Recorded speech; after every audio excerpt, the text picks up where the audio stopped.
moo mun sonn ba muy prioritaire kon nit njaay ak sonn damm na tàyyi na sonn na. moo tax ñu wax état dégg nañ ne yow état du Sénégal yow président Macky Sall yow gouvernement du Sénégal da nga amee xaalis Excaf Télécom for nañ ci weewu bëy sax ñenn ñi naan xëy na mot na 7 milliards wala 8 milliards léegi yow état du Sénégal dañoo bëgg a xam amel nga xaalis Excaf waaw am déet boo ko amelee xaalis amel nga ko 7 wala 8 milliards am déet bu dee fay nga ko ba pare nga wax ñu ko comme ça ñun ñu mën a comprendre lan moo tax liggéeykatu Excaf 24 mois lu ëpp ñaar fukki weer ak ñeent jotuñu xaalis yenn saa yi nag waa état bi dañuy lëkkaloo ak patron yi patron am man état fay naa la waaye bu ko wax man du ma ko wax xëy na sax ci xaalis bi ma lay fay boo bëggee xaalis bi gaaw a génn ndaxte état bi ñëpp la amel bor boo bëggee xaalis bi gaaw a génn ñu ne léegi ci 8 milliards yi ma la amel man état boo ma si joxee 1 milliard d'accord sa dossier gaaw a génn gis ngeen léegi ñu commencé alamande nag pour téléphone yi nañu waxante dëgg léegi ñu commencé alamande may mun a jëlal les noms des bavards téléphone bu sonné nga jël tur balaa ñoo fay génn xam naa ni danañ am xaalis bu doy pour jox ko suñu mbokk Excaf yi mais nañu waxante dëgg loolu dëgg du yoon corruption moo fi am ba même état buy fay bor day naan boo buggee sa xaalis gaaw a génn waaw loo mu mun jox loo mu si mën a jox mais yow du sa xaalis donc d'accord ñu tey d'accord ñu ëllëg ñu amel xaalis les travailleurs de Excaf ñun nag li ñu waroon def nañ ko balaa ñoo toog fii tey dañoo bind le patron de Excaf balaa ñoo interpeller gouvernement du Sénégal man damaa bind patron wu Excaf ne ko ah dégg naa ne da nga ameel sa liggéeykat xaalis bëgg nañ nag toog ak yow pour xool loolu naka lañ ko mën a régler mu ne ma non amul problème état du Sénégal amel na ma xaalis te foog naa ni ci weeru mai bii dinañ ko régler ñun waa FRAPP ñu wax ko liggéeykatu Excaf ne leen nag yéenay décider waaye mois de mai bi yàggul mais teguñu sax semaine ñu dàq kii di Lansana Diandi bi nga xam ne mooy secrétaire général madame Synpics ah ñun nag suñu xel jaxasoo ñun ñu bëggoon def médiation diggante patron bi ak liggéeykat Excaf ba tax na ñun bi ñu yigéey ñoom seen jafe-jafe waxuñu ko fenn waxuñu ko Facebook interpellé wuñu gouvernement dañoo woo ki nga xam ne mooy monsieur Diagne jiite Excaf mu ne ñu na seen xel dal gouvernement du Sénégal amel na ma xaalis te ñu ngi baral mbir mi pour ci weeru mai bii ñu régler ko balaa ñu naan xaw ma suba wala gannaaw suba ñu dàq ki nga xam ne mooy secrétaire général bi loolu kay mooy ay wax yu waroo bu boobaa ñun amatuñu kóolute ci patron ki nga xam ne mooy Excaf ndaxte boo dàq yow boo dalalee suñu xel ba pare nga dàq ça veut dire que yow bëggoo coow ndaxte ñun dañoo ne ah yow patron Excaf na nga jiital na nga fullal na nga jëmmal waxtaan donc loolu mooy wax ci waa Excaf liggéeykat yi sonn nañ ba yenn saay bu ñu toogee xawma fukki weer ak ñeent jotuñu payoor ki jiite Excaf TNT mu jox leen ay TNT ay décodeur TNT ne leen loolu leen ko jaay yéen a ko moom attends loolu dinañ ko def borom kër père mère soutien de famille plus de 24 mois fayoo ko nga koy jox ay décodeur TNT naan ko dama jaay ko loo ci am waaw mën nga yóbbu sa kër mais y a un problème état bi toog di seetaan lii mooy état bi il est complice man nag fi may daanelee ci dossier boobu mooy d'accord ñu ak li ñu dakk Lansana Diandi ñu ngi interpeller Synpics au niveau national ñu ngi leen di interpeller yéen ah yéen bu ngeen deful gatsa pour les acteurs de presse gars yi dinañ leen boof lekk leen de seeñu leen mais da ngeen di def gatsa pour yéen itam pour seeni intérêt sinon gars yi lekk seen xaalis noot leen ba pare du mujj fenn avec la complicité de l'État du Sénégal nous dénonçons le licenciement arbitraire abusif du secrétaire général de la section Synpics de Excaf Télécom Lansana Diandy ñu ngi méttitlu liggéeykatu Excaf li ñu toog lu ëpp ñaar fukki weer ak ñeent te kenn fayu leen fan yii di ñëw dinañ manifester ci buntu Excaf fan yii di ñëw du rek Lansana Diandy moom la ñu licencié Lamine Ndiaye tamit dañ ko licencié waaw waaye de toute façon Lansana Diandy ak ki nga xam ne moom mooy Lamine Ndiaye mooy ñaari ndeyu mbind li ñoom dinañ waxal seen bopp donc ñu ngi ñaawlu Lamine Ndiaye ak Lansana Diandy yi ñu licencié foofu ca Excaf Télécom donc ça veut dire que problème bi waajul en tout cas suñu xel jaaw na bu ngeen déggee nag déposé nañ lettre pour manifester buntu Excaf bu mu leen jaaxal bu ngeen déggee fan yii di ñëw ñu ngi manifester avec tous les collectifs pas yii rek collectif yi FRAPP di liggéeyal war na romb ñeent fukk defe naa ne que jot na ñun ñëpp ñu def benn sañ ku ci nekk indi sa yuuxu ak sa pancarte ku ci nekk indi sa banderole ndaxte nooteel bi dafa doy ndaxte wóor na ma nekk waa Excaf Télécom bu ñu amoon doole Pastef di génn ci biti kenn du leen def nii ak ñeneen maa ngi siy ñëwaat waa Excaf Télécom les travailleurs vous avez tout notre soutien toute notre solidarité mbir mi nag jeexagul manifestation ñu nga fa takk fa rip lu ngeen def ñu nga fa bu ngeen yéexee sax ñun ñu woo leen réunion ñu xool ñun ñëpp collectif d'ailleurs lu tax ñu boole ay collectif ñu def tey conférence de presse c'est pour déjà vous donner un signal pour ñu joxante loxo ñun ñi nekk fii ak ñeneen ñi nga xam ne ñu ngi liggéey ak ñoom Dougar Ouest waa Dougar Ouest ñu ngi fii Issa Cissé moo leen fi toggal dina leen wax lu fa dal waa Dougar Ouest mu ngi nekk ci commune Diamniadio dañoo jënd ay terrain ay atum 2017 ñu tabax ñu toog juróomi at mairie bi jaay leen mairie bi jox leen mairie bi ak ñi fa cosaanoo jox leen ay suuf ñu jënd ñu fay ci état ñu toog juróomi at Sococim ñëw ne moom moo ko moom mais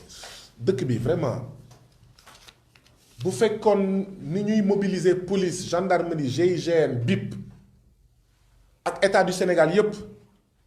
pour topp waa Pastef bu dee noonu lañ doon aaree liggéeykat yi di aar enseignants yi di aar suuf kon problème yi yëpp du fi am ni ñuy mobiliser état yépp pour benn nit mais nañ ko mobiliser pour yitte askan wi lu ëpp juróom fukk ak juróom victime ñoo nekk ci collectif bi li ci gën a métti mooy Descos ñëw ne leen mais arrêté leen bu leen fi tabaxati dara te mairie moo leen jox mairie bu Diamniadio li ci gën a métti mooy maire Diamniadio bi nga xam ne moo leen jox suuf moo leen jaay suuf monsieur le maire ne patt noppi mais luy loolu on est où là mais xanaa yow mairie nga ne déedéet Sococim moomu ko wala man mairie Diamniadio man maa juum et kon je dois dédommager waaye bu mu si mënti doon la mairie les collectivités locales sont des démembrements de l'État donc mairie bu mënul régler problème bi État du Sénégal au niveau central na régler le problème du collectif d'accord des victimes de Dougar Ouest ñi nga xam ne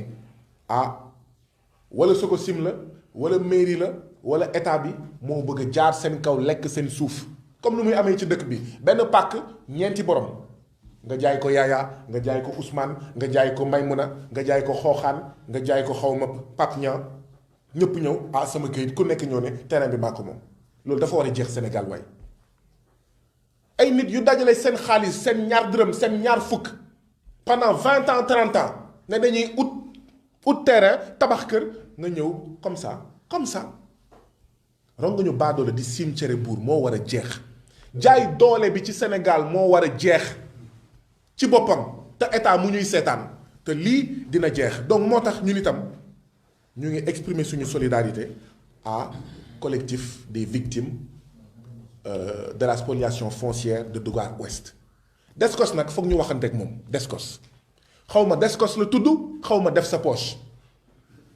foog ñu wax ak waa def sa poche xaw ma waa Descos ñoom itam seen taxawaay doy na waar loolu xanaa ñoom dañuy jot ci ay enveloppe moo tax ci ay borom barke rek la ñuy sës musuma dégg def sa poche xaw ma Descos aar na pàkku baa doole ngeen jéggal ma wala néew di doole musuma ko dégg foo déggee Descos rek xaw ma def sa poche mu ngi ak borom barke yi xanaa ñoom dañuy am quota ci parc yi may fàttali ne xaw ma Descos xaw ma def sa poche ci gendarmerie la bokk maanaam ci ministère des forces armées ñëw rek def arrêt def sa poche ah néew di doole bi dajale toute sa vie durant mu tabax kër nga ne arrêt def sa poche ah non non non bu def sa poche di am kay def suñu poche waaye pas ñuy def ay golo yu bëy pendant 30 ans def ci poche wu xaw ma golo di bëy baabun dundee def ci poche wu baabun déedéet duñ ko nangu donc dossier bi itam Dougar Ouest interpellé nañ gouvernement du Sénégal bi ñu interpellé gouvernement du Sénégal ministre de l'urbanisme nee na je crois que jot ngeen ko en tant que député comme yàlla def na ak askan wi nekk naa député waaw dossier yu bëri duñ ko rek réglé ci mbedd dañ koy réglé ci mbedd bi waaw dañ koy réglé ci conférence de presse bu jaree marche ñu marche waaye dañ koy yóbbu tamit ci assemblée nationale je crois que loolu la assemblée nationale di jëriñ et pas di séddoo ay sukkaru koor ay billet Makka ak ay billet Rome ñu interpellé gouvernement du Sénégal gouvernement du Sénégal tontu ñu ne ñu bi ñu bindee ci kaawu ñii am jafe-jafe suuf ca Descos préfet bu Rufisque commencé na def enquête ah bon alhamdulilah donte nag enquête bi xaw naa yéex de ndaxte nag ñii nag ñu ngi sonn depuis 2017 waaye ba léegi garaawul genn wàllu kasara moo gën kasara donc jox nañ tontu bi suñuy mbokk ñoom dinañ si ñëwaat tontu bi nag dinañ ko topp suñu xaalis du ñu bàyyi ay baabun bëgg ko foqati suñu loxo dinañ ñu bàyyi ak suñuy terrain ba mu mot sëkk te dinañ ñu wax ndax mairie bi moo jaay lu mu waruloon jaay wala ndax Sococim moo ñu bëgg a sàcc mairie bu Diamniadio moo ñu bëgg a sàcc wala Sococim moo ñu bëgg a sàcc wala impôt et domaine moo ñu bëgg a sàcc wala xawma gouvernement bi moo ñu bëgg a sàcc wala ñoom ñëpp ñoo ànd def benn say bëgg ñu sàcc ñun lu ëpp juróom fukk ak juróom victime président Ousmane Sonko nee nañ ñeent fukki fan ak juróom dossier am justice ñeent fukki at ak juróom furab dem na ba appel nee nañ dossier bu gaawee noonu musul am ñëwuma fi pour waxtaanee Ousmane Sonko xam nga lu tax may wax dossier Ousmane Sonko mooy di ngeen dégg Mamadou Niang Pape Mamadou Niang moo fi toggal liggéeykatu Transplast 34 ans ñu ngi justice mais ñii ku ñu yëpp kon ñoom dossier bu am fulla ci ñoom mu am 45 jours mu am ñaari weer mu am ñetti weer waa Transplast 34 ans 290 travailleurs fanweeri at ak ñeent ñuy xëccoog seen patron Samir Bourgi fépp fu ñu dem ci yoon daan Samir Bourgi ne liggéeykatu Transplast nañ leen fay waaye xool leen kenn mësul gis ci Sénégal ana alalu Samir Bourgi te mu ngeeg alal bu bëree waaye yow gendarmerie police BIP GIGN état doo ko mobiliser pour mu loqati génnee alalu Samir Bourgi pour ñu fay père mère soutien de famille ñu bëri dee nañ ñu bëri dof nañ ñu bëri seen kër tas na ñu bëri seen jàng doom yàqu na seen sëy tas nañu ñenn ñi ñu ngi hôpital Fann wala dalal xel 290 travailleurs ñenn ñi jiitu nañu fas suñu borom léegi lan mooy calcul bi c'est quoi le plan mooy non na affaire bi jël 50 ans ñoom ñëpp dinañ dee bu ñu deewee kenn dootuñu laajte mais lii ba kañ 34 ans fanweeri at ak ñeent ñu ngi dang-dang ci justice. wallaahi loolu mooy état du Sénégal dossier Transplast yittelu ko wala dafa lëkkaloo def benn say ak Samir Bourgi ndaxte peut-être Samir Bourgi peut-être bokk na ci ñiy financé campagne APR. non lii duñ ko seetaan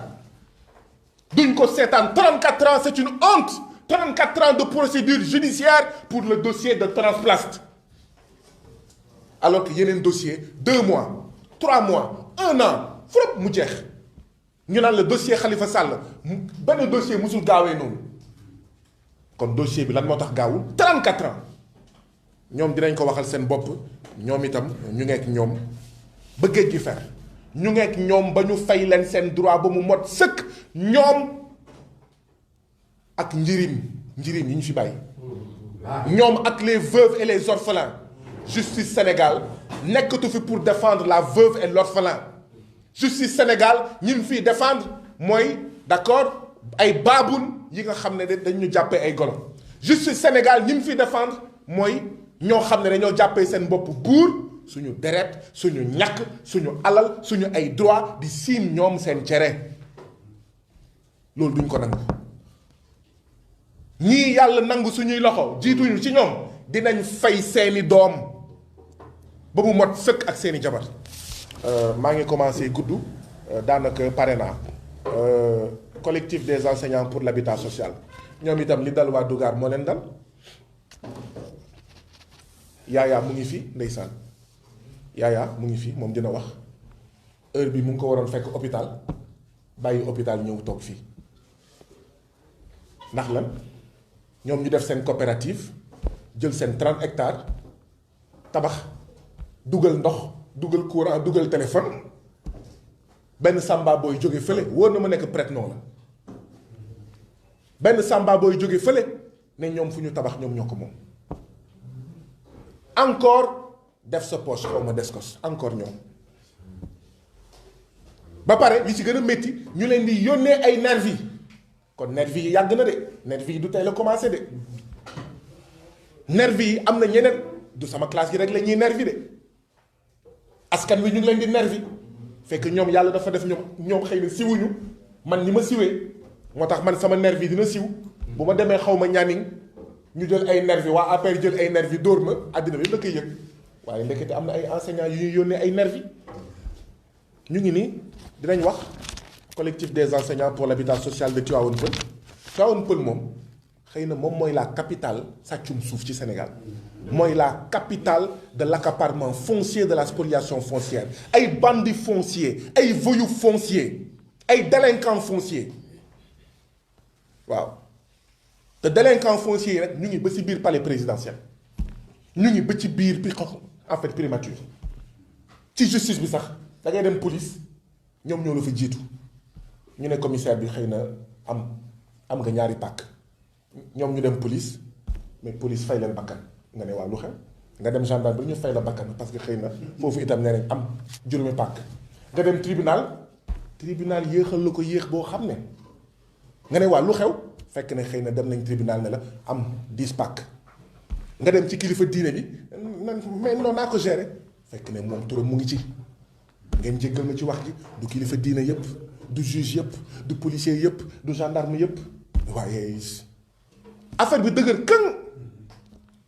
këng donc ñoom itam dinañ wax seen wax fi may daanale rek mooy waa Simalek société industrielle du matériel électrique Simalek entreprise boobu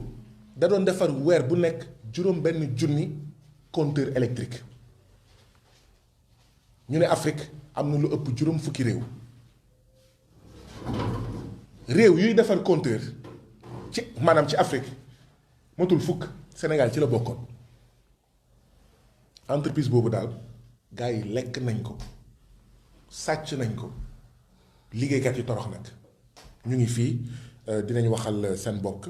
Ablaye Sow mooy seen porte-parole dina wax compteur bu nekk ñu ngi ko doon jaayee 16000 francs seet leen rek 6000 compteurs par mois nga koy jaay 16000 francs par compteur li ñuy fay ci payoor liggéeykat yi matul 6 millions defe naa 6000 compteurs fois 16000 ça fait plus de 90 millions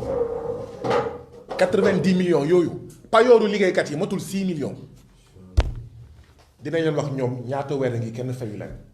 ñu ngi interpeller la Sénélec ndaxte Sénélec am na ci 34%. ñu ngi interpeller la ministre de l'énergie et du pétrole ci liggéeykat yi ci situation ñi mbokk yi maa ngi jox kàddu gi ki nga xam ne ah d'accord mais kan moo ci kan la waaw donc suñu mbokk LD Debout yi ñu ngi fii teew dañoo xaw a tardé donc xam naa ne ñoom itam après dinañ bu ñu bëggee kàddu gi dinañ ko sànni fekk ñu déglu en fait ñi nga xam ne ñoom ñooy collectif yi parce que dañoo bëgg tamit ni mu amee F24 contre la troisième candidature mais ñu def ñii itam suñu xawma lan 24 pour les préoccupations des populations ni mu amee F24 pour ñu bañ a liquider ay candidats de l'opposition mais ñun itam nañu def suñu kuréel pour ñun suñu ay droit ñu bañ ko perdre ñu yaatal ko ni opposition bi ak xawma ñan di mobiliser woo pour élection yi jaar yoon ñun itam ñu mobiliser wu def benn say pour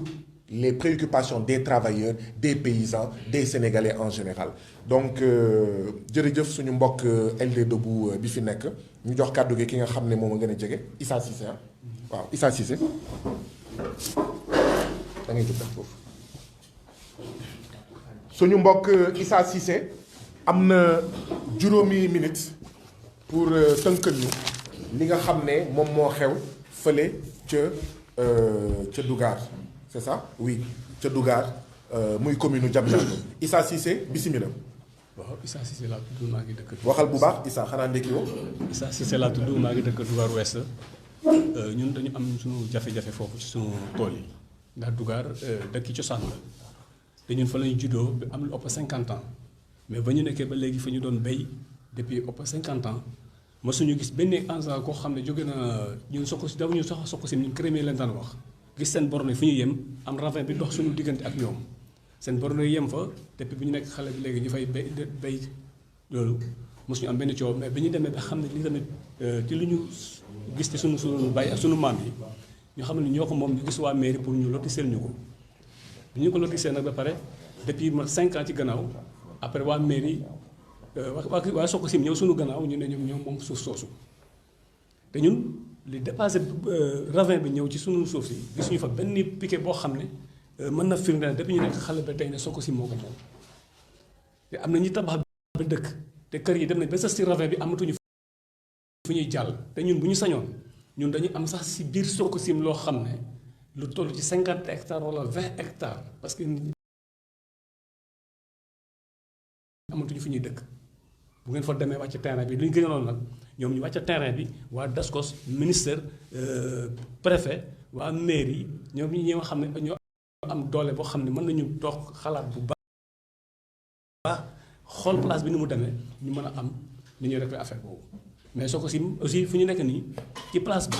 ñoom ànd nañu fa ay gardien ak ay xaj ñu nga foofu di fa fanaan di fa yëndu dem nañ si ñoom nag avertir leen 2 fois démb la ñu leen mujj avertir mais soo waxee ñu ne dañ fa ñoom dañuy liggéey ñun àndiwuñu leen fa comme ñu mënuñu la fa jege jole kon donc ñun waa DASCOS bu ñëwee bind arrêt DASCOS ne bu kenn liggéey te préfet bi waxoon ne bu kenn def dara foofu tant que waxtaanuñu ci affaire bi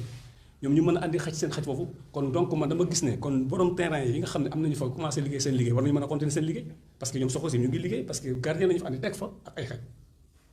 léegi nag tey ñu fa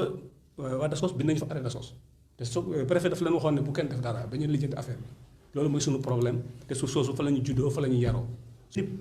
point boo xam ne amul benn fer wala benn piquet boo xam ne dépassé na loo xam ne kenn nettaliwuma ko lu ma fekkee la tubaab bi on jam ay 82 83 ñun dañu daan tase ak ñoom ci àll bi foofu ñun ñuy béy bu ñu ñëwee takk balis ci côté ravin bi ànd ak moom lu toll ci 100 mètres dagg ko bàyyi 30 mètres pour nag yi fi ñu mën a jaare takkat noonu mu dem bu ñu ñëwee wër foofu yépp nekkat bi ñu demee ba jéggi si ñoom commencé kii ñu ne fii bu kenn jàll fii bu kenn def dara foofu ñun ñu bàyyi leen li ñu moom ñun ñu yaakaar ne li ñu moom aussi te war nañu ko mën a liggéey si lañu ko demee ci mairie waxtaan ak ñoom ñu loolu sel ñu ko waa mairie am ñuy jox ñoo am nañu am ñoo xam ne tamit jox nañu leen mais loolu mooy li ñu metti daal ñun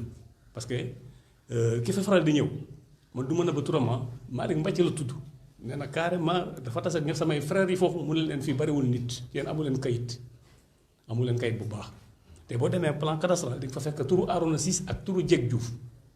kon lan moo andi plan tur yooyu ci biir plan cadastral ba pare am titre foncier boo xam ne Mame Less Diagne ko moom ñoom ñu dugal titre foncier boobu jël seen titre foncier ba ko teg ci kaw titre foncier boobu encore pour jaay kon loolu dama gis ne jaay doole la vraiment loolu lu ñu metti la daal ñu waa foofu parce que am na problème bi amoon dugaar ci wàllu suuf mu metti noonu trop te bëgguñu loolu aussi lu mel noonu yeewu waat foofu bu ñu sañoon nag ñi nga xam ne am nañu doole war na mën a jàppale ci loolu ñu jàppale ñu ci loolu. jërëjëf voilà jërëjëf Issa Cissé mun nga changer place ak Yaya may fàttali ne Issa Cissé moo wax ci turu collectif Dougar Ouest nekk ci Diamniadio lii muy nettali nii am na ñaari at ñetti at ci ginnaaw demoon nañ Dougar pour beneen coowal suuf ñun waa FRAPP ànd fa ak waa Y'en a marre suñu doomu ndey kilifa mu nekkoon ci biir weeru koor bés boobu métti woon na loolu ndaxte xale Dougar yi ñu ngi yore woon seen lance-pierre di xeex ak gendarme yi effectivement bëgguñu loolu amaat Dougar ñu jox kàddu gi nag ki nga xam ne moom mooy Yaya Diédhiou mooy porte-parole du jour bu collectif des enseignants pour l'habitat social Yaya Diédhiou dina wax ci nasaraan ak ci wolof Yaya Diédhiou bismillah. donc asalaamaaleykum. Yaya Diédhiou muy koo xam ne du ma ko gis lu bëri mais ñun ñoo nekkoon école nationale de développement sanitaire et social moom mu doon def infirmier d'état man ma doon def assistant social mooy école bi nekk diggante hôpital Fann ak université Cheikh Anta Diop bu Ndakaaru foofu la nga xamante muy ENDSS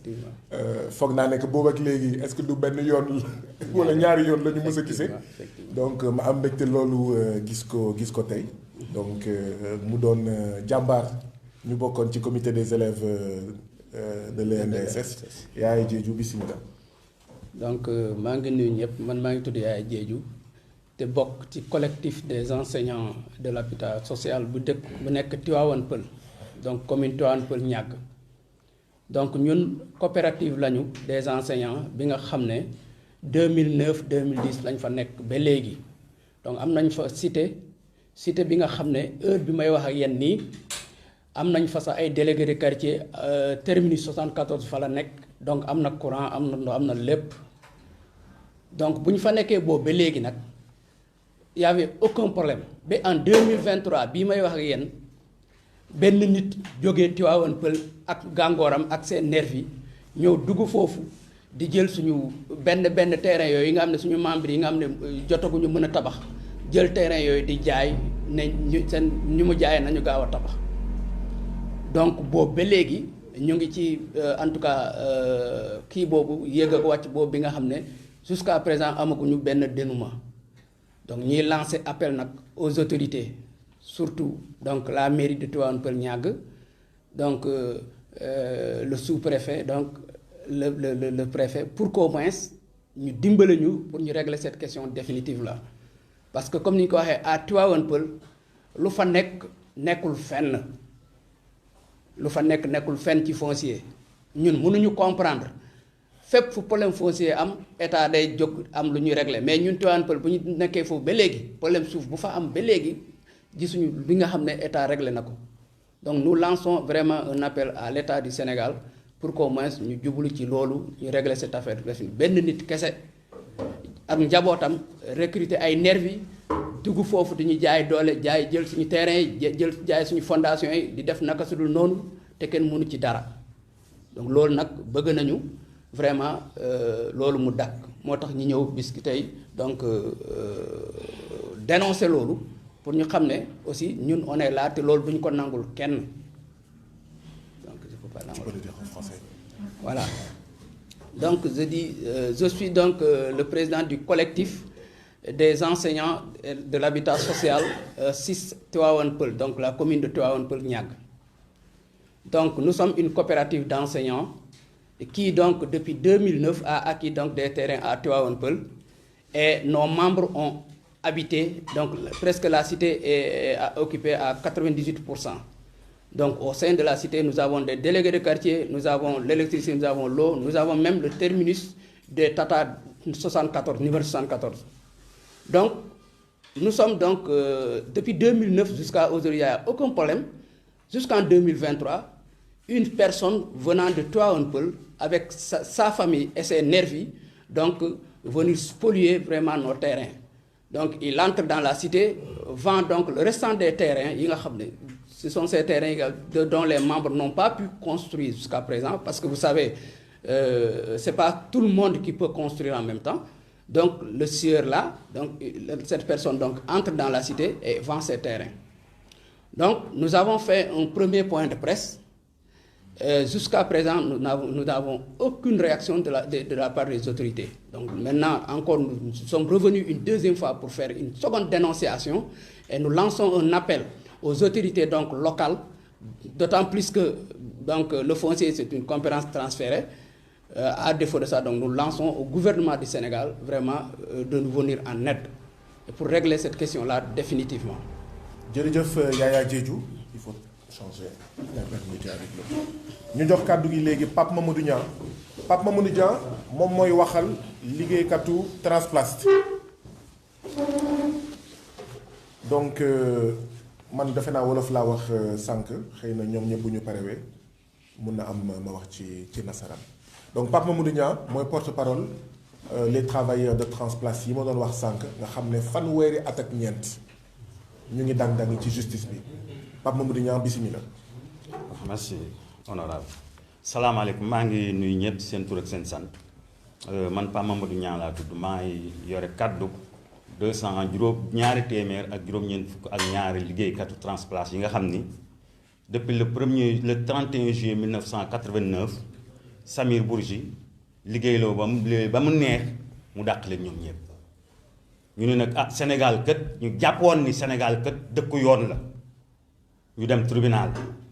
ñu ne am ngeen dëgg ci moom ñu ne kon nag nañ leen a jéem a exécuter suñu décision de justice ndekete avant que ñuy di wut di xalaate di exécuter décision de justice bi Samir Bourgi sàcc na alal sàcc na matériel ba patrimoine ba jaay ko Mali ak Guinée te ñépp xam nañ ni patrimoine moom mooy gage droit travailleur en cas de problème xanaa loolu rek doyoon nañu jàpp Samir Bourgi tëj ko mais defuñu ko dañ ko bàyyi ñu ne nañ leen wuti leneen li mooy lan nañ leen ko attaqué moom en tant que personne physique ñu entamé benn procédure civile avant loolu sax liquidateur juge dañ ko placé en liquidation judiciaire le juge commissaire condamné ko ni ko da nga war a fay travailleur ay indemnité parce que da ngaa luubal matériel bi luubal lépp créer say problème pour bañ leen a fay seen àq ak seen yelleef mais bi ñu demee di ko topp war nañ ci ñaar fukki banque ak juróom fii ci Dakar ak Sénégal amul benn tur bu ci Samir Bourgi nekk donc alalam fan la koy dugal xanaa ci paradis fiscaux yi la koy denc xawma ci dara mais en tout cas kenn mënul gis foo xam fii tur Samir Bourgi dana fa nekk ñu ne na leen këram ma ngi fi bi ñu demee këram xam na la ñuy wax kër ga mu dëkk 40 ans moomu ko benn société bu ñuy wax la SCI moo ko moom dinaa ci ñëw parce que am na révélation yu am solo yu ma ciy def donc kër googu moomu ko ñu ne mobilier xanaa la lal ba muy tëdd ak armoire beeg télé yooyu moo ko moom xanaa ñu attaqué ko ñun ñu non kër gi moom loolu lépp moomu ci dara SCI moo ko moom ñu ni waaw xanaa am na état de droit réel maanaam terrain wala dara ci région de Dakar ñu dem ci domaine yépp foo dem ñu ne la amu fi dara amul benn état de droit réel bu mu am oto yi muy dawal sax nee nañ jabaram a ko moom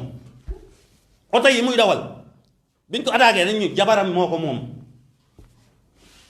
donc loolu dafay wane rek ni Samir Bourgi ki koy jàppale ku am doole la ki koy jàppale nag moom laa leen wax c'est la société civile immobilière xam nañu cette société là la famille présidentielle dañ cee bokk moo tax à chaque fois bu ñu ko attaqué ba xam ni léegi jàpp rek moo ci def pour jot suñu xaalis rek benn ordre jóge ca kaw du ñu xam nu mu demee jaxase lépp liñ ci xam nag def nañ parce que bi ñu jotee information bi man j'ai fait mes investigations personnelles te li ma ci xam lépp bu ñu poussé à ce que ma débale ko la société civile immobilière Samir Bourgi ci la bokk famille présidentielle ci lañ bokk bu ñu demee bay bëgg a jot suñu xaaj mooy nekk obstacle même conférence bi nga xam ne moom lañ mujj a def fii yaakaar naan ci lañ amee benn piste bu valable te toujours la société civile immobilière dafa nekk mooy les résidences totem bi nekk Mbour ñu am statut entreprise bi yuy wane ni Samir Bourgi am na 50% des parts sociales ñu attaqué ko benn juge parce que moom bi mu yégee ni xam nañ kii boobu dafa damay ñaan main levée maanaam kenn du laal sama kii bu ko kenn laal tribunal parce que yëg nañ ñi da koy bëgg a jaay waaw mais tribunal ni ko loolu main levée boobu mënuñu la ko accordeel daal dañuy defal saisie conservatoire mu accordeel ñu ko ñun mais xanaa boo defee saisie conservatoire ci ku bëgg a jot xaalisam bu la ñaanee pour nga defal ko saisie définitive mais xanaa war nga koo may mais juge bañ ko jox xoolul sax d'après les conclusions de notre avocat maître Assane Dioma Ndiaye conclusion yi ma lire dafa wane ni li ñu yóbbu cour d'appel juge ba dafa mel ne liirul sax conclusion yi documents yi ñu ko jox dafa juger rek ci benn pièce donc loolu dafay wane encore ni la justice dafay mooy suñu problème principal ñun les travailleurs de la place parce que 34 ans ay 292 pères de famille nekk fi di galérer Samir Bourgi nekk fi yore ay milliards loolu du dëgg du yoon te dootuñu ko accepter c'est pourquoi dañuy lancer appel au président de la République ni ko la société civile immobilière am boobu mooy suñu problème pour ñu jot suñu xaalis kon boog na jël disposition yépp pour que ñun ñu jot suñu xaalis parce que résidence totem bii ñu attaqué tey ba nekk cour d'appel am nañu audience finie le 1er juin war nañu jàpp date délibérée et j'espère que le juge dira le droit j'espère bien parce que dossier bi amul benn jafe-jafe lu dul dooley Samir Bourgi ak état bu ko jàppale ak justice bu ko jàppale kumba am ndey ak kumba amul ndey ñun ñu juddoo fi suñuy maam juddoo fi suñuy juróom-ñaari maam juddoo fi Samir Bourgi bu jógee Liban bëgg ñoo noot ay sénégalais di ko jàppale état di ko jàppale justice di ko jàppale on ne peut plus l'accepter 34 ans de procédure dans un pays de droit loolu fan la am Mame Mbaye Niang mi daf ñoo gën en 45 jours ñu viré dossier ñun ñu nekk pendant 34 ans trop c'est trop donc dañuy ñaan le juge de la cour d'appel mu wax le droit bu ñu waxee le droit ñu on sait que dañuy jot suñu daf ñuy jox dëgg mañ a def ne comme juge bi première instance loolu laa amoon li nga xam ni moom laay wax ci dossier boobu en wolof ci ma tënk ko rek ci français ci tuuti ci français je pense que moi je m'appelle Pape Mamadou Niang je suis le porte-parole du jour des 292 ex-travailleurs de la Transplace qui était une société dirigée par Samir Bourgi, le président directeur général, qui a procédé au licenciement de ces 292 depuis le 31 juillet 1989. Donc jour pour jour, ça fait 34 ans. Donc nous avons estimé qu'il faut saisir la justice. Nous l'avons saisie et qu'elle nous a donné raison. Mais malheureusement, avant la fin même de la procédure, Samir Bourgi a fait disparaître le patrimoine. En grande partie, les machines sont vendues au Mali, en Guinée et en Côte d'Ivoire. Et vous savez que le patrimoine d'une société, c'est le gage même des droits des travailleurs en cas de difficulté. Donc voilà que, en voulant exécuter la décision de justice, on est tombé sur cet obstacle-là. Donc on s'est dit que par rapport donc au juge commissaire, il a fourni un rapport qui condamne également Samir Bourgi à payer des indemnités à ses travailleurs. Et je rappelle que ces indemnités remontent à 737 millions. Donc, en voulant exécuter cette décision de justice, nous avons fait le tout. Enfin, on a tout d'abord attaqué civilement Samir Bourgi. Et il a été condamné, là, en tant que personne physique, Samir Bourgi. Puisque c'est le président directeur général de la Transplace. Donc, en voulant exécuter la décision de justice, on est parti sur 25 banques qui existent à Dakar et dans la région de Dakar. Mais il n'y a pas une seule banque où Samir Bourgi a un compte bancaire. Donc, où il met l'argent, les milliards qu'il gagne, dans les paradis fiscaux, au Liban, c'est une question. Peut-être que l'État du Sénégal peut répondre à cette question. Donc, nous avons procédé à la saisie de la maison où Samir Bourgi habite depuis plus de 40 ans. Et on nous dit que cette maison-là appartient à la société civile et immobilière. Je reviendrai là-dessus pour donner des révélations. Les voitures qu'il conduisait, on nous dit que ces voitures-là ne l'appartiennent pas. Ils appartiennent à sa femme. Le mobilier qui était au sein de la maison, les tables, les lits, etc., j'en passe, on nous dit également que c'est la société civile et commerciale qui a loué ça à Samir Bourgi. Même la chaise qu'il assis ne l'appartient pas. Dans quel pays sommes-nous?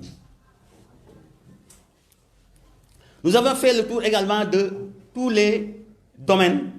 mais pour avoir un état de droit réel pour Samir Bourgi. Mais dans la région de Dakar et dans la région de Thiès, Samir Bourgi ne détient aucun droit réel. Donc ça va encore poser un problème d'exécution de la décision de justice civile. Mais heureusement que lorsque nous avons tenu notre première conférence de presse ici, dans cette salle-là, nous avons une piste aujourd'hui qui peut nous donner espoir. Parce que c'est toujours, on a identifié les résidences totem, c'est toujours la société civile et commerciale va revenir dans ces résidences-là. Nous avons identifié que Samir Bourgi détient les 50%, les 50 parts sociales de ces résidences immobilières qui sont à Saly à Mour. Donc, on nous a dit qu'il préparait à vendre ses parts. Et nous avons sollicité une saisie conservatoire que le tribunal nous a accordée. Automatiquement, quand il a entendu ça, il a essayé il a demandé la main levée sur ses résidences totem. Mais malheureusement, pour lui, que le tribunal lui a refusé ça. Donc je pense que si tu as accordé une saisie conservatoire, la personne demande, ou l'entreprise, les travailleurs demandent une saisie définitive pour pouvoir rentrer dans leur fonds, je pense c'est tout à fait normal que le juge leur accorde cette saisie définitive. Mais malheureusement, d'après les conclusions, parce qu'il nous a déboutés, d'après les conclusions de notre avocat, Maître Assane Dioma Ndiaye, le juge n'a pas jugé sur pièce. On ne sait pas pourquoi. Parce qu'il a regardé une seule pièce et il a jugé à partir de cette pièce, d'après les conclusions de Maître Assane Dioma Ndiaye. Maintenant, le 1er juin, ce sera l'audience définitive. Et que, Inch'Allah, la dernière audience où on va fixer pour délibérer le dossier. Et nous demandons au juge qui gère ce dossier de dire le droit. Et seulement le droit. Parce que nous savons que le dossier ne s'ouvre d'aucune ambiguïté. Sauf la puissance de Samir Bourgi, protégée par le couple présidentiel, protégée par la justice, et j'en passe. Pour revenir à la société civile immobilière, j'avais reçu une information qui fait état que le couple présidentiel a des parts dans cette société-là. Et à chaque fois qu'on tient le bout du tunnel, cette société l'a fait un obstacle à l'exécution de la décision de justice. Donc j'ai fait mes propres investigations et je sais que c'est le couple présidentiel qui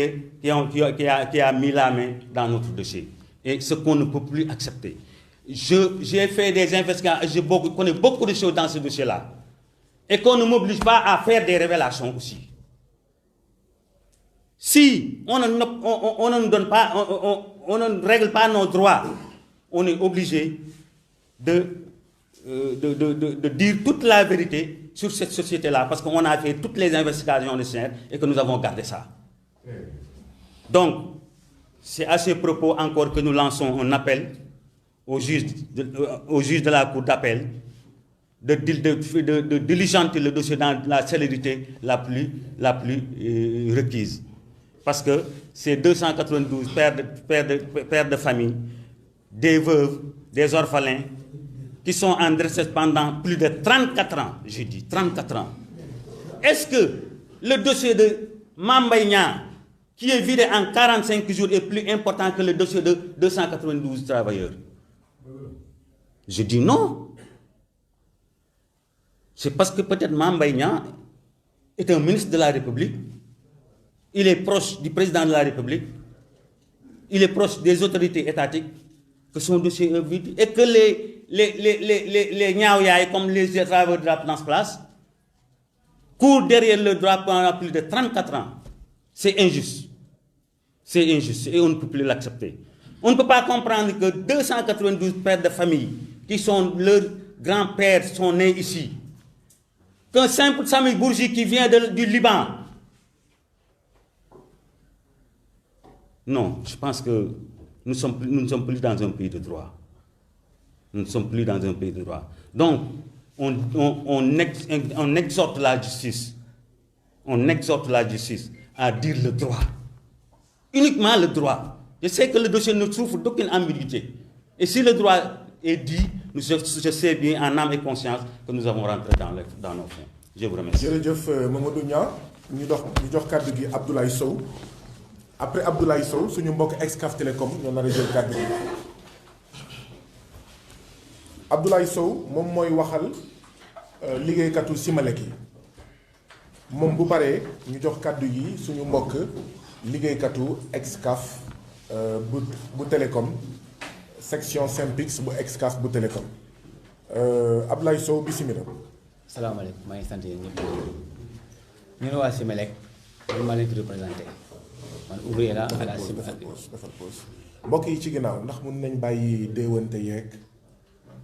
ci ginnaaw fii laa wax waaw mun nañ bàyyi bruit yi ñuy def xam naa ne métti na ma bon voilà Ablaye Sow bismillah. salaamaaleykum mbokk yi maa ngi sant yéen ñëpp ak waa presse bi. waxal bu baax li ma bëggoon wax mooy maanaam ñu ne waa Simelec ñoo doon defar ay compteurs fii ci Sénégal ak ay accessoires réseau il y avait seulement que ñetti réew ñoo ko doon defar Sénégal Afrique du Sud ak Maroc bu Sénégal bi ñu suuxal ko léegi bu ñu ko suuxalee dañoo créé beneen bar bu ñu nee Ecoflex yàlla def ñu war ñoo fay suñu xaalis ñu xëy di wàcc depuis 2016 ba 2020 ñu tëj boîte bi. ñu def ñu licenciement abusif te ñun dañoo amoon ay contrat à durée indéterminée ginnaaw loolu ñu dem justice bu ñu demee justice mu ne dañoo gagné ñu def appel justice mu ne dossier bi dafa débouté pourquoi parce que Senelec moo fa nekk am na 34%, CGE Babacar Sarr am na fa 46%, Coribanque International am na fa 15%, Pape Dieng am na fa 5%. lii moo waral suñu dossier bi ba léegi mënul dem ñii dee nañu ñii fas nañ seen jabar mënuñu fay suñu xaalis pendant 5 ans ak suñu droit loolu moo taxoon tey ñu ñëw fi di koy réclamer. bind nañu président de la République le 19 7e mois 2019 amul réponse bind nañu le colonel Cissé le 19/7/2019 il y a pas de réponse bind nañu le médiateur yàlla na ko yàlla yërëm xaaj aña moom dama moo ñu tontu si barke Muhammad yàlla na ko yàlla yërëm à part ça bind nañu aussi le sous-préfet de Sicap Mbao ko moom tontu nañu aussi tamit moom ñu envoyé inspection du travail il y a pas de suite di ginnaaw loolu daal lu ñuy laaj mooy ñun suñu ak suñu élève machine yaa ngi foofu machine Ecoflex bi ñu créé woon tamit ñu moom tamit ñu ngi ko jël andi ko ci biir Simelec seen mu tey pendant 5 ans ba tey ñu ngi tey si 8 ans ba pare oto yi waa ji un certain Babacar Sarr bi nga xam ne moom moo ne woon PC en même temps directeur intérimaire ñëw jël oto yi ñaari L200 benn Tata camion ak benn Pajero ak benn Hyundai yóbbu na yëpp ak ay 16 réfectoire bi ñu yoroon foofu yëpp la yóbbu te boobu léegi ñu ngi daw suñu ginnaaw xaalis mënuñu fexe ba jot ko dañoo sonn nag parce que ñu gën a métti sax mooy ñi nga xam ne seen borom kër dañoo gaañu te am ay tout tànk ñi seen doomu école seen doomu école yàqu na loolu daal moo ñu àndoon fii di ñaan dimbal ñu jàppale ñu fay ñu suñu alal loolu daal moo ñu gën a soxal ginnaaw loolu Simelec bi tey y avait 34 ouvriers te ñu doon def 6000 compteurs ñu ko doon jaayee Senelec à 16000 ça nous revenait à 96 millions te salaire bi ça ne faisait même pas 200 000 ñu ko fa amoon mooy man ak kii au moins ki nekk sama ginnaaw sinon y avait que des salaires 70 000 50 000 80 000 moo fa amoon ba léegi au lieu ñu dugg si compteur prépayé ils n'ont pas fait Senelec dañoo seetaan Pape Dieng dañoo seetaan Cory Bank dañoo seetaan ñu seetaan Pape le Babacar Sarr faisait ce qu'il voulait lu mu doon def parce que moo doon dugg si prépayé là comme ça mënoon nañu am au moins 2000 jeunes ñu dugg si boîte bi ñuy liggéey kon tey duñu dem jaygaane ay compteur à l'étranger di koy andi di koy jaay fii di commandé ay accessoires réseau di koy andi di koy jaay te yooyu yëpp muul yi machines yëpp ñu ngi sur place fii au Sénégal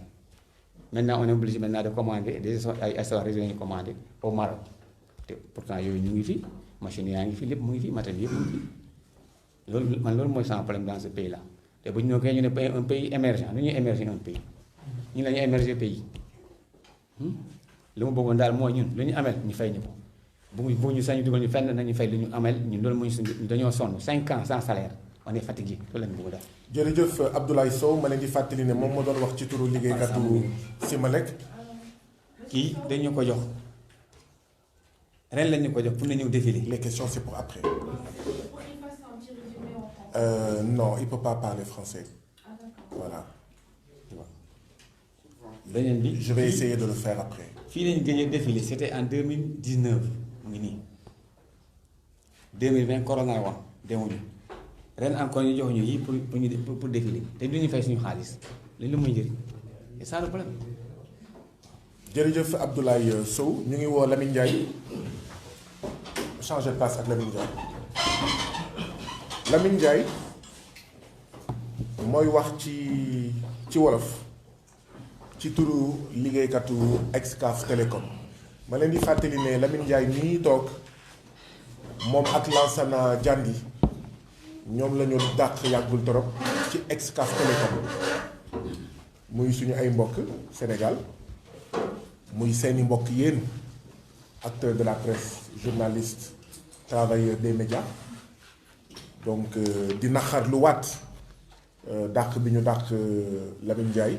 ak Lansana Diandi bi nga xam ne moo nar a wax ci nasaraan xam naa ne moom fan yii di ñëw waaw mbir mi dina métti parce que du ñu toog seetaan te li ngeen dégg fii lu tuuti la yeneen collectif yaa ngi ñëw lii mënul continuer jaay doole bi mënul continuer père mère soutien de famille nga koy xaj ay payoor pendant ay mois ay at loolu mënul continuer Lamine Ndiaye bismillah.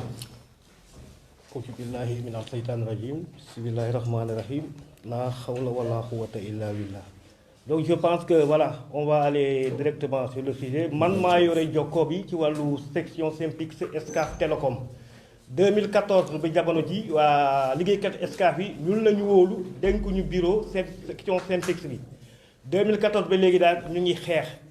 mais ku ñuy xeexal dafa mel ni kooku daal du nit ngeen jëggal ma ci terme bi yore na jëmm nit day solu comme nit mais intérieurement du nit ndaxte amul xolu yërmande nit ki nga xamante ne ay liggéeykat ñoo nañu liggéeyal la 2014 ba tey ji nga yore leen lu toll ci ñaari at payoor sans compter weeru congé yi ñu jóg takk seen fit jaakaarloo ak yow laaj la saa waay mbir mi fu mu toll le seul moyen que tu trouves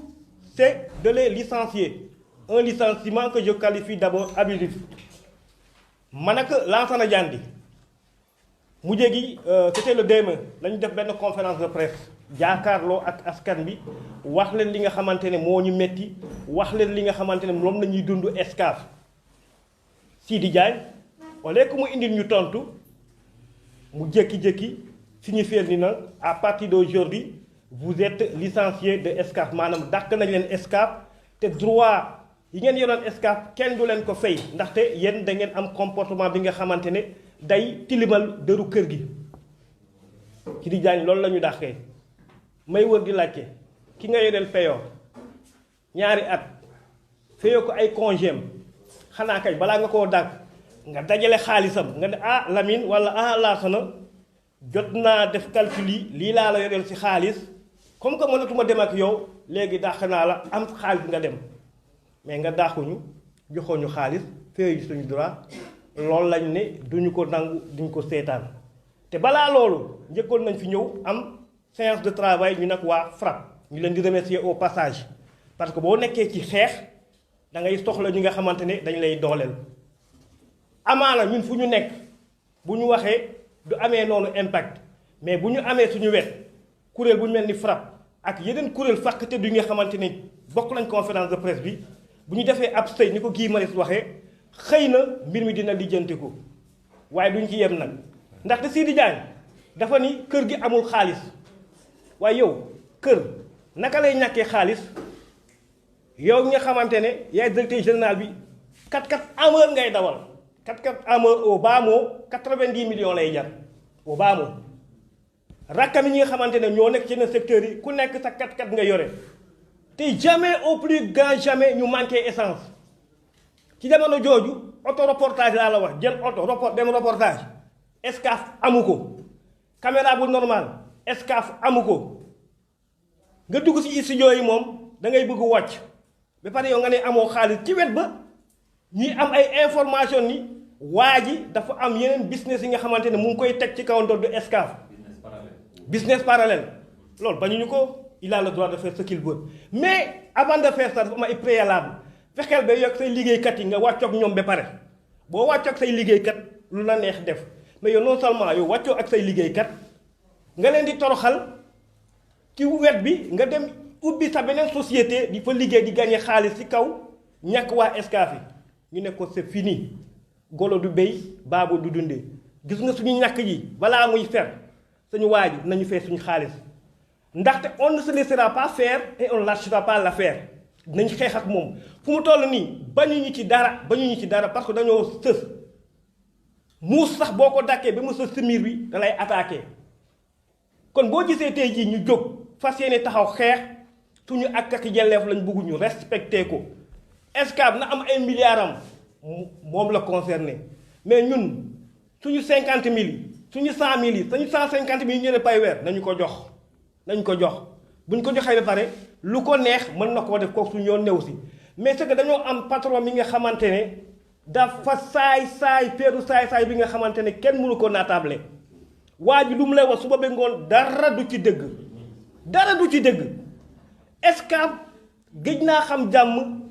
bu fi ndem si yàlla benn baas jaan jógee ba tey yal na ko yàlla yërëm fu mu tëdd moom mu ngi kër dëgg yal na ko yàlla yërëm mais benn jab-jab bi mu jógee fi léegi doomam yi jël relève bi quelle honte quelle déception quel gâchis entreprise bu mel ni Excaf nga xam ne le 25 de chaque mois liggéeykat yépp jot nañ seen payoor lendemain bi ndem si yàlla benn baas jaan mooy dugg ci bureau yi di laajte dem nga jël sa xaalis loolu yëpp doom yi ñëw tey toog ci donkaasi gi yàq ko ba mu jàkk yàqet yi def ay recrutement yu lay neex fekk liggéeykat yi nga xamante ne ñoom ñoo samp entreprise bi fekkeewu ma ko 1972 ba tey ñu ngi ci kër gi jël leen puus leen dugal leen ci benn rukk dem indi say nit di leen fay ay millions Sidi Diagne recruté fi ne ay nit ñi nga xamante ne ay millions la leen doon fay yow ku ngay fay millions xanaa kay ngay fay 150 000 ka war nga ko mën a lijjanti ba pare soog a dem fay kuy fay million yow mënoo fay ku payor 150 000 ngay dem di recruter ki nga xamante ne ay coup de million nga koy fay par mois ba pare yow nga ne kër gi amul xaalis loolu boo ko waxoon dof sax du la gëm moo tax nag man ñun ak liggéeykat yi nga xamante ne dañoo yaakaar suñu doole ñun dañu fas yéenee xeex bi nag tàmbali nañ ko yàgg na FRAPP ñëw gën ñoo jàppale ci xeex bi dañuy gën a am kattan jàkkaarloog Sidi Diagne xeex ak moom yemul ci dàkk bi de bu mu yëgee ni tey jii dañuy ñëw conférence de presse dafa jël benn note de service bind maanaam liggéeykat yi ak ñi nga xamante ni ñiy contesté pour seen salaire bu kenn teg tànkam escave mais waaj fu mu teg loolu leneen lu ma ciy naqari mooy maanaam taxawaay suñu mbokk taskat xibaar yi rawas na nag SYNPICS national balaa ñuy ñëw ci FRAPP sax ñoom ñoo ñu waroon njëkk taxaw ngembuñu mais on a l'impression que SYNPICS national ils sont dans la poche de Sidi Diagne j'ai l'impression que ils sont dans la poche de Sidi Diagne parce que balaa ñuy ñëw ci FRAPP dañoo njëkk gis waa SYNPICS national pour exposer leen suñu cas ndaxte ñoom ñooy suñu syndicat maire waa ji ñëw na daal ni mu doon fa wax Sidi ça fait plus d'une année ba léegi furaas daal di fi dem nga yaakaar ne tey jii ñu dinañu yaakaar ñooñu pour suñu affaire réglé wu duñ ko def on a décidé de prendre notre destin en main maanaam li nga xamante ne moo ñu soxal ñun ñoo koy xeexal suñu bopp ginnaaw yàlla ak yonente bi yaakaaruñu ci kenn ku ñëw nag fas yéene ñu jàppale comme waa FRAPP lu ñuy def dinañ ànd ak yow xeex donc situation escarte noonu la demee arriéré de salaire 27 mois d'arriéré de salaire au plus bas 27 mois d'arriéré de salaire sans compter les mois de congé man de bu ma duggee escarte bi léegi mosuma ñam luy congé te je suis employé à escarte depuis 2014 billaahi wallaahi taala mënuma ñëw congé yi nga yaakaar ni loolu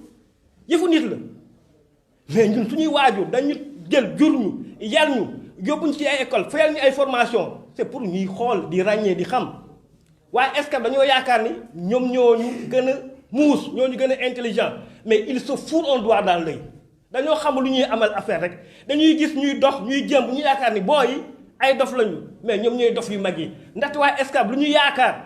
fekkente ñoo ñu ëpp xel dañuy nax seen bopp ndaxte bu ñu amoon xel une fois ñu ngi leen di woo pour ñu ñëw ñu jéem a xool naka la ñuy waxtaanee ndaxte lépp loo gis waxtaan dafa war a dox diggante kilifa ak ki nga xamante ne mooy liggéeykatam mais da ngay bind da ngay woote da ngay wax waa ji du la tontu du la faale donc grosso modo problème bi nga xamante ne xew na escale bu ñu ko naroon teg ci table bi ñu ngi fii ba suba dañ koy tënk rek ñu feeñi suñuy salaire de 2 licenciement yi nga xamante ne ñu ngi koy licencier man ak sama secrétaire général te nous sommes membres du SYNPICS national ñu licencier ñu pour exercer notre droit syndical maanaam être le porte-parole des travailleurs qui sont dans le désarroi total ñu dàq ñu c'est de l'impunité un licenciement que je qualifie d'abusif man li jëntiwuma affaire de licenciement man yàlla bu ma licencié wul amul problème it ma licencié xanaa yooyu yaay yàlla yoroo sama wërsëg nañu fay suñu xaalis de 2 nañu fay suñu droit de licenciement que nous qualifions d'abusif et de 3 aussi cotisation sociale au niveau de depuis 2014 ñu ngi daw ndekete waa ji furaas daal di xëdem dugalu ko foofu te boo ko laajtee mu ne waa dugal naa ko foofu waaye kii lu mu yaakaar wala dafa am ki nga xamante ne mu ngi ci nguur gi da koy jàppale ci mbir mi parce que mënu maa accepter réew mu mel ni Sénégal ñuy naan réew mu yoon la mu am benn nit cundum bu nekk di toroxal ay centaines et des centaines de pères de famille te dara du ko ci fekk da ngay teg benn paa mu ñëw tegal la paa bu gën a xasaw xunn paa bi nga teg ngir bëgg ñun ñu nangu loolu lañu dul nangu c'est fini jeex na gasi abana Sidi Diagne fu mu bëgg ñu jëm ak moom dinañ fa jëm ak moom licencié nga ñu alhamdulillah waaye nag ci kaw nga teg suñu xaalis kon tey ko ba 15 Gambie duñ ko bàyyil xaw ma gars yi dañ koy bàyyil 15 Gambie mais man Lamine Ndiaye 15 Gambie duñ ko bàyyil ma jégalu ci kaddu bu fekkente ne xaw naa gudd donc ci dënk loolu mooy situation escale bi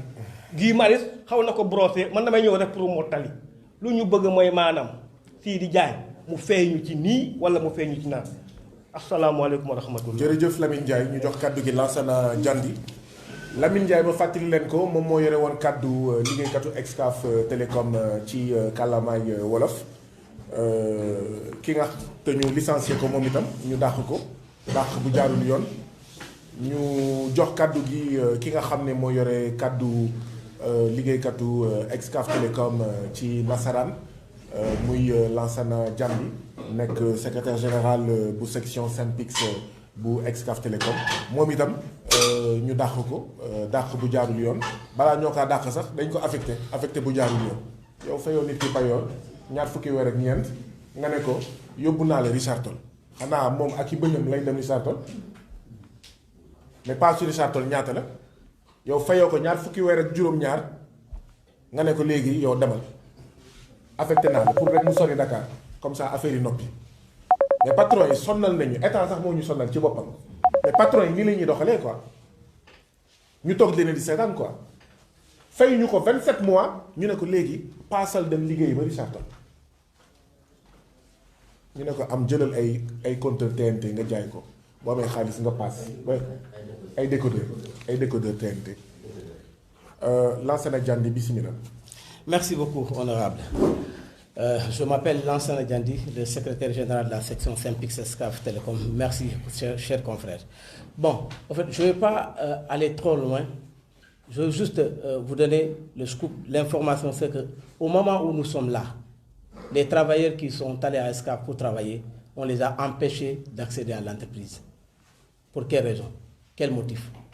L'Excaf, le directeur général, ne donne aucune explication. C'est une dictature qu'il est en train d'exercer sur ses employés, alors que l'État est là, en train de regarder. Est-ce que nous n'avons pas le droit de réclamer ce que Excaf nous doit? 27 mois pour certains travailleurs. Nous n'avons pas le droit de défendre les travailleurs. On se lève un bon jour, on nous impose ce qui, en toute illégalité. L'État est regardant, nous l'avons saisi, nous avons parlé, et jusque-là, il n'y a rien. Ce que je voudrais vous dire aujourd'hui, ce qui se passe à Excaf Télécom, c'est ce qui s'est passé avec nos travailleurs de Transplace. Ce qu'ils vivent là, c'est ce que nous risquons de vivre. Ça, je vous le donne. C'est-à-dire, eux, ils laissent Excaf mourir de sa belle mort, et chacun est en train de créer ses propres entreprises, ses propres affaires. Si Excaf n'a pas d'argent, où est-ce qu'eux, ils ont pris cet argent pour créer des entreprises? Il faut qu'on se le dise quand même, on est dans un état de droit. Si l'État donne des milliards, et que l'État ne veille pas à ce que les travailleurs soient entrés dans leurs droits, l'État a une grande responsabilité dans ça. Sidi Diagne, il faut qu'on le dise, celui qui a créé cette situation de pourriture à Excaf Télécom, et pour dire que demain, il n'y a rien à Excaf Télécom. Parce que les choses commencent. Il ne vient plus à l'entreprise. Il n'y a pas de direction dans cette entreprise. Pas d'assistant, il n'y a pas de service presque. La comptabilité, elle est certes partiellement gérée à Excaf, mais c'est une société ailleurs qui gère la comptabilité de Excaf Télécom, alors qu'il y a des comptables à Excaf Télécom. Vous allez voir le comptable, il dit que moi j'ai un dossier partiel, l'autre a un dossier partiel. Des personnes extérieures d'Excaf qui gèrent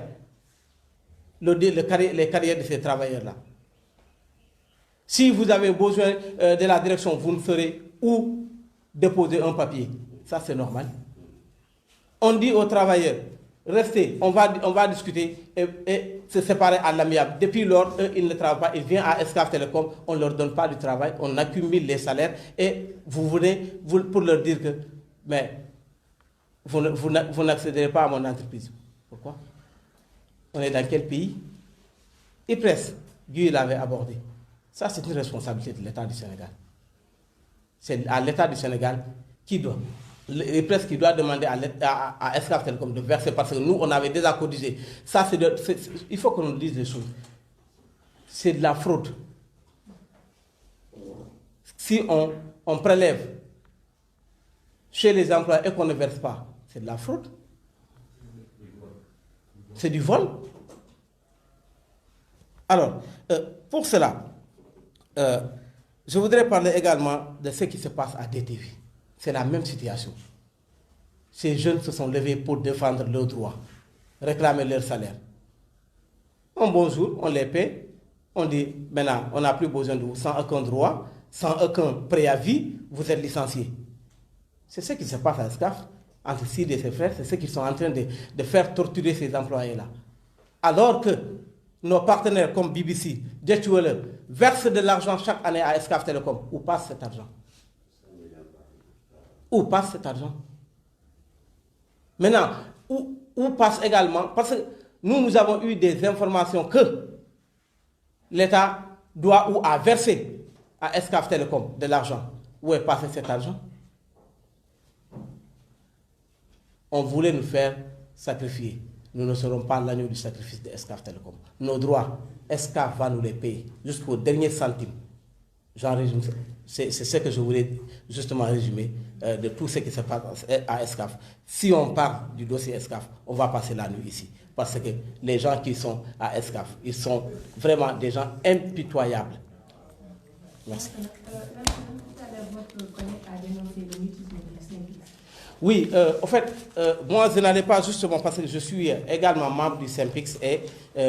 président, vice-président de la commission administrative du SYNPICS. Mais il faut le dire parce que le SYNPICS doit être réactif par rapport à la situation des journalistes et techniciens de la corporation. Mais il réagit par communiqué. On attend des réactions physiques du SYNPICS. Pour dire, nous sommes membres du SYNPICS, membres intégral du SYNPICS, et que nous continuerons à exercer nos droits au niveau du SYNPICS. Mais si des organisations viennent nous aider, nous donner nous pousser pour aller, pour nous soutenir dans notre combat, mais quand même, on est preneur, on va accepter. C'est pourquoi nous avons initié de venir voir Frappe pour lui poser le problème, et Frappe s'est engagé tout de suite à porter le combat avec des démarches qui ont été entreprises. Contrairement. Voilà. Donc c'est ce que je voudrais dire. J'en appelle à la responsabilité du SYNPICS quand même de prendre à bras le corps cette situation des travailleurs de tout l'ensemble de la corporation. Merci beaucoup, Lansana. Tu peux venir par là. Non, viens ici, Lansana. Lenn rek laa si bëgg a yokk mooy à moins que liggéeykatu Excaf yi ne ñoom parewuñu beneen bés la ñuy tànn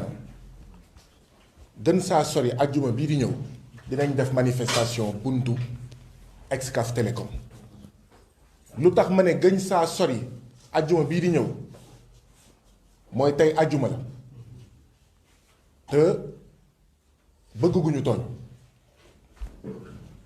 am na fu ñuy egg bu ñu tooñee sax tooñuñu dañoo bëgg a déposer dans les règles de l'art lettre d'information ci table préfet ñoom dinañ waxtaan ci biir week-end bi on leur propose que lundi ñu déposer lettre d'information mardi mercredi jeudi 3 jours francs vendredi manifestation loolu moo tax ma ne gën saa sori ajjuma parce que boo déposer lundi vendredi ngay mun manifester gën saa teel. ñu xamal préfet bu Ndakaaru ne ñun liggéeykatu Excaf ak ñun ay sénégalais yi nga xam ne nous sommes solidaires de Excaf dañuy amal manifestation pacifique buntu Excaf ndax dañuy marche mujjee foofu wala ndax dañuy sitting taxaw foofu de 10h à midi. xulloowuñu xeexuñu taaluñu pëna suñu ay droit la ñu bëgg nañ ñu ko fay. Donc waa Excaf ils ont tout un week-end pour y réfléchir ñun ñu ngeen di déglu d'accord lundi ñu déposer bu dee ajjuma baaxul am na beneen bés bu gën a rafet amul problème ñun ñu fekk ci leen parce que seen xeex la d'abord nous on vous soutient et on vous soutient parce que li leen dal bu ñu ko seetaanee mën na dal ñeneen on vous soutient ndaxte lii dal liggéeykat yi ak les Sénégalais dans l'anonymat moo commencé dal yeneen Sénégalais yoo xam ne dañoo siiw coow li ne waaw loolu la de c'est déni de droit lii déni de droit la ça s'appelle déni de droit 34 ans ngay daw ci justice déni de droit la dégg ngeen waa Simalek dégg ngeen waa Tivaouane Peulh mooy la coopérative des enseignants dégg ngeen waa Dougar lii déni de droit la maanaam yow dañ lay xañ sa dëgg boo amee dëgg sax duñ ko appliquer mais lii mënul continuer donc déni de droit yi depuis 34 ans romb na 34 ans ana waa Sotrac mais ñu bëri fii am na ñoo xam ne juddu wuñu woon jamono Sotrac. Sotrac mooy maamaati maamu Dakar Dem Dikk liggéeykatu Sotrac ba tey ñu ngi dang-dangi ginnaaw seen droit loolu mooy justice. donc justice boobu moo dal Guy Marius Sagna depuis 5 mai 2021 nga porté plainte ndaxte dañ la dóor ñaning justice bi waxul dara nee na pat moo dal tey Ousmane Sonko moo dal Khalifa Sall xëy na nag yooyu sénégalais ñoo siw lii ñuy def nag pour sénégalais yu siw yi dañ ko war a def pour les sénégalais anonymes moo waral conférence de presse bi du ñu seetaan ñuy toroxal waa Excaf bu ñu paree ci Excaf buñ ko toogee seetaan 313 lañ jëm 7TV lañ jëm 2STV lañ jëm RTS lañ jëm nay leer de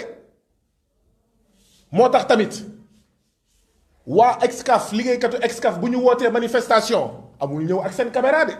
déedéet amul ay non on vous soutient on est venu avec non loolu du soutien yéen da ngeen ñëw ut si information soutien mooy bés boobu man journaliste liggéeyu ma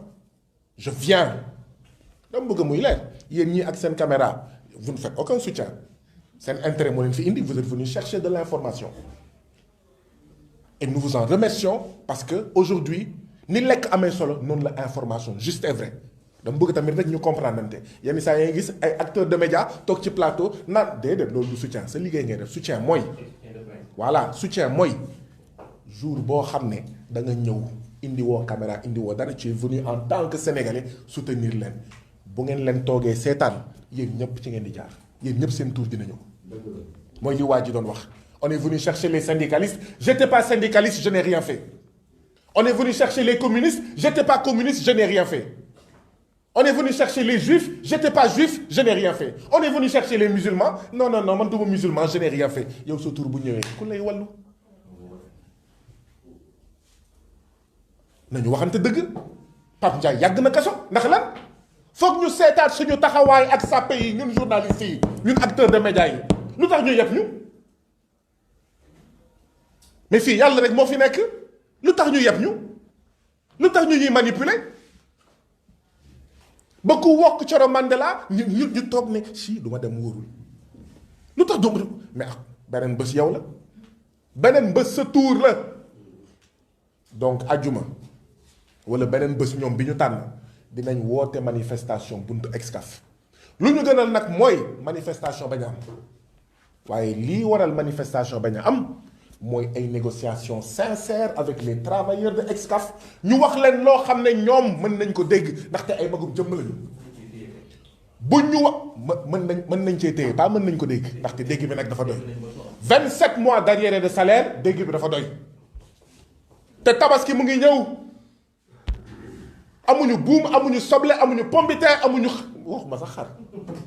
pomme de terre sax amuñu ko nañ leen fay seen xaalis